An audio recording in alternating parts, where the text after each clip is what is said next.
Meenakshi Lekhi. Speaker ma'am, आपने मुझे बोलने का मौका दिया और एक बहुत महत्वपूर्ण विषय मैं उठाना चाहती हूँ आपके माध्यम से। आज के अखबार के माध्यम से, इकोनॉमिक टाइम्स के माध्यम से ये खबर आई है कि ऑगस्टा वेस्टलैंड मामले में जो सुनवाई ऑगस्टा वेस्टलैंड मामले की जो सुनवाई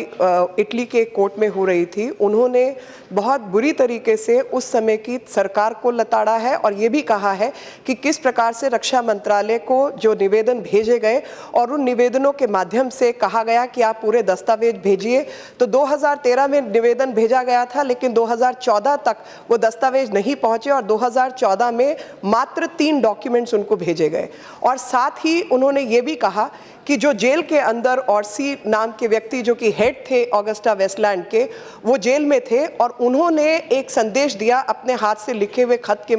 माध्यम से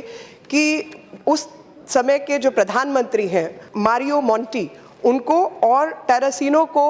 ये बात की जाए, उनसे बात करवाई जाए। और वो लोग उस समय के हमारे प्रधानमंत्री से भी बात कर रहे थे। उस पर बहुत सीरियस टिप्पणी की गई कि ये क्या संदेश देना चाहते थे वो तो वहाँ का कोर्ट नहीं बता सकता, लेकिन जिस प्रकार से भारत सरकार ने दस्तावेज भेजने की कोताही की है और अपने काम में अनियमितता दिखाई है, वही शायद इसका बेहतरीन जवाब है। और इसी प्रकार से आगे ये भी टिप्पणी की गई कि पूरी तरीके से जो इसकी जांच होनी चाहिए और हमारे यहाँ कंट्रोलर ऑडिटर जनरल की जो रिपोर्ट है उसके मुताबिक भी ये 3,565 करोड़ का घोटाला था। उस समय के कौन कौन लोग इसमें लिप्त थे, क्या तरीके अपनाए गए और इटालियन माफिया किस तरीके से काम कर रहा था, इस पर जांच होनी चाहिए। खास तौर पर जब ब्रिटेन के जो बिचौलिया था क्रिश्चियन माइकल, उसको लेकर भी एक बहुत सख्त टिप्पणी कोर्ट ने दी है। तो अगर किसी विदेश में कोर्ट ऑफ अपील्स का ये जजमेंट आता है जिसमें भारत सरकार की साख को गिराया जा रहा है लगातार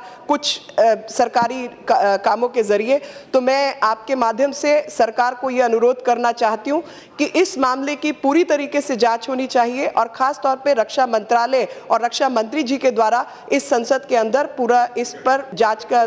बताया जाए और चर्चा होनी चाहिए और रक्षा मंत्री जी का बयान भी होना चाहिए। पूरा इन्वेस्टिगेशन होना चाहिए और साथ ही संसद में भी चर्चा उठनी चाहिए। बहुत बहुत धन्यवाद।